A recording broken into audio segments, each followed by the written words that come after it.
ಮುಂದಿನ ವರ್ಷದಿಂದ ಬಿಕ್ಕೆಗುಡ್ಡ ಯೋಜನೆಯ ಮೂಲಕ ಈ ಸುತ್ತಮುತ್ತಲ ಹಳ್ಳಿಗಳ ಕೆರೆಗಳಿಗೆ ಸಂಪೂರ್ಣವಾಗಿ ನೀರು ಹರಿಸಲು ಅನುಕೂಲವಾಗುತ್ತದೆ ಎಂದು ಶಾಸಕ ಎಸ್ಆರ್ ಶ್ರೀನಿವಾಸ್ ತಿಳಿಸಿದರು. ಗುಬ್ಬಿ ತಾಲೂಕಿನ ಕೋಣನಕೆರೆ ಗ್ರಾಮದ ಕೆರೆ ತುಂಬಿದ ಹಿನ್ನೆಲೆಯಲ್ಲಿ ಗಂಗಾ ಪೂಜೆಯನ್ನ ನೆರವೇರಿಸಿ ಮಾತನಾಡಿದ ಅವರು, ಬಿಕ್ಕೆಗುಡ್ಡ ಯೋಜನೆಗಾಗಿ ಎಲ್ಲಾ ಪ್ರತಿನಿಧಿಗಳು ಅವರದ್ದೇ ಆದ ಕೆಲಸ ಮಾಡಿದ್ದಾರೆ. ಅದೇ ರೀತಿ ಈಗಲೂ ವಿ ಸೋಮಣ್ಣನವರು ಅಭಿವೃದ್ಧಿ ಕೆಲಸಗಳನ್ನ ಮಾಡುತ್ತಿದ್ದಾರೆ. ಮುಂದಿನ ವರ್ಷದಿಂದ ಬಿಕ್ಕೆಗುಡ್ಡ ಯೋಜನೆಯ ಮೂಲಕ ಈ ಸುತ್ತಮುತ್ತಲ ಕೆರೆಗಳಿಗೆ ಸಂಪೂರ್ಣವಾಗಿ ನೀರು ಹರಿಸಲು ಅನುಕೂಲವಾಗುತ್ತದೆ ಎಂದರು.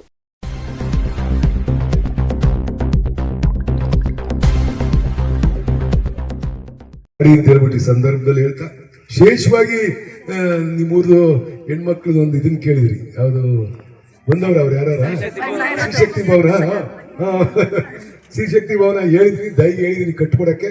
ನೀವು 15 ಲಕ್ಷ ನನಗೆ ಎಸ್ಟಿಮೇಟ್ ಕೊಟ್ಟಿದ್ರು, 15 ಲಕ್ಷನೂ ಹಾಕೊಡ್ತಕ್ಕಂಥದ್ದನ್ನ ಮಾಡಿದೀನಿ. ಮತ್ತೆ ನಿಮ್ಮ ಊರಲ್ಲಿ ರಸ್ತೆ ಹೋಯ್ತು, ಅದನ್ನು ಕಾಂಕ್ರೀಟ್ ಹಾಕಿ ಕೊಡ್ತಕ್ಕಂಥದ್ದನ್ನ ಮಾಡಿದೀನಿ. ಮತ್ತೆ ಯಾರು ಇದಕ್ಕೆ ಅರೆಮನೆಗಳಿಗೆ 3 ಕೋಟಿ ರೂಪಾಯಿ ಹಾಕಿದೀನಿ, 3 ಕೋಟಿನೋ 3.5 ಕೋಟಿನೋ ಹಾಕಿದೀನಿ. ಆ ರಸ್ತೆ ಅಗಲ ಮಾಡ್ತೀವಿ, ಈಗ ಆ ಏರಿನ ಅಗಲ ಮಾಡಿ, ಏರಿ ಕಟ್ ಮಾಡಿ ಅಗಲ ಮಾಡಿ ಅದನ್ನ ಎಂಬಾಕ್ಮೆಂಟ್ ಮಾಡಿ ಅದನ್ನ ಕಂಪ್ಲೀಟ್ ಮಾಡ್ಕೊಡ್ತಕ್ಕಂಥದ್ದನ್ನ, ಕಾಂಕ್ರೀಟ್ ರಸ್ತೆ ಮಾಡ್ಕೊಡ್ತಕ್ಕಂಥದ್ದನ್ನ ಅರೆಮಾರ್ನಳ್ಳಿವರೆಗೂ ಕೂಡ ಅದನ್ನ ಮಾಡ್ಕೊಡ್ತೀನಿ. ಊರಾಗಿ ಇನ್ನೊಂದು ಸ್ವಲ್ಪ ಇರ್ಬೇಕು, ಊರಾಗಿ ಆಗ್ಬಾರ್ದು. ವಾಸ್ತವ ಸ್ಥಿತಿಗೆ ಹತ್ತಿರವಾಗಿ ಏನ್ ಕೆಲಸ ಮಾಡಿದ್ರು ಮಾಡ್ಬೇಕು. ಇದು ಆಗುತ್ತೆ ಅಂತ ಅನ್ಸಿರಿ, ಆಗುತ್ತೆ ಅಲ್ರವ? ಇದು ಆಗಲ್ಲ. ಇದು ನೀನು ಸಂಸಾರಿ ಆಗಿದ್ರೆ ನಿನಗೆ ಗೊತ್ತಿರೋದು.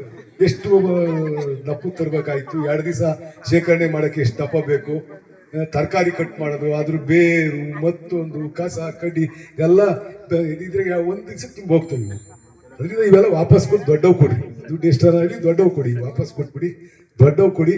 ಅವಾಗ ನಿಮ್ಮ ಟ್ಯಾಕ್ಟ್ರಿ ಮನೆ ತಗ ಹೋದ್ರೆ ಅವ್ರು ತಂದು ಈಚೆಗೆ ಕೊಡ್ತಾರೆ, ನೀವು ಟ್ಯಾಕ್ಟ್ರಿಗೆ ಹಾಕ್ಕೊಂಡ್ ಬರ್ಬೋದು. ಅದು ರೆಗ್ಯುಲರ್ ಆಗಿ ಮಾಡಿದ್ರೆ ಅವ್ರಿಗೂನೇ ರೆಗ್ಯುಲರ್ ಆಗಿ, ಈಗ ಸಿಟಿ ಒಳಗೆ ನೋಡು, ಅವ್ರು ಆಡೋ ಪಾಡೋ ಹಾಕ್ಕೊಂಬರ್ತಾರೆ. ಹಾಡು ಬತ್ತಿದ್ದಂಗೆ ಎಲ್ಲ ಹೆಣ್ಮಕ್ಳು ಈಚಿಡ್ಕೊಂಬಂದು ಡಬ್ಬಿ ಮಾಡ್ಕೊಂಡಾಗ ಸರ್ಕಾರದ ಧ್ಯೇಯ ಏನಿರುತ್ತೋ ಅದು ಸಾರ್ಥಕತೆ ಆಗುತ್ತೆ ಅಂತ ನಾನಾದ್ರೂ ಕೂಡ ಭಾವಿಸ್ತೀನಿ.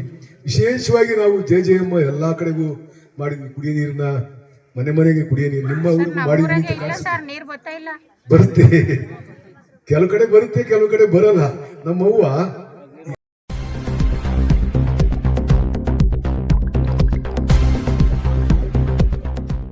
ಇದೇ ಸಂದರ್ಭದಲ್ಲಿ ಕೋಣನಕೆರೆ ಗ್ರಾಮದ ಶ್ರೀ ಆಂಜನೇಯ ಸ್ವಾಮಿ ಆಗಮನದೊಂದಿಗೆ ಗಂಗಾ ಪೂಜೆಯನ್ನ ನೆರವೇರಿಸಲಾಯಿತು. ಗಂಗಾ ಪೂಜೆ ಕಾರ್ಯಕ್ರಮದಲ್ಲಿ ಗೊಲ್ಲಹಳ್ಳಿ ಮಠದ ವಿಭವ ವಿದ್ಯಾಶಂಕರ ಸ್ವಾಮಿ, ಕಾಂಗ್ರೆಸ್ ತಾಲೂಕು ಅಧ್ಯಕ್ಷ ಆರ್ ವೆಂಕಟೇಶ್, ಗ್ರಾಮ ಪಂಚಾಯಿತಿ ಅಧ್ಯಕ್ಷೆ ಕಲಾವತಿ, ಪಿಡಿಒ ಮಂಜುಳಾ, ಸದಸ್ಯ KS ರಮೇಶ್, ಮುಖಂಡರಾದ KP ಭರತ್, ಫಿರ್ದೋಸ್, ರವಿಕುಮಾರ್, KS ಸುರೇಶ್, ನಾಗರಾಜು, ಚುಂಜೇಗೌಡ, ಹರ್ಷ, ವೆಂಕಟೇಶ್, ಆಲಂ ಸೇರಿದಂತೆ ಗ್ರಾಮಸ್ಥರು ಹಾಜರಿದ್ದರು.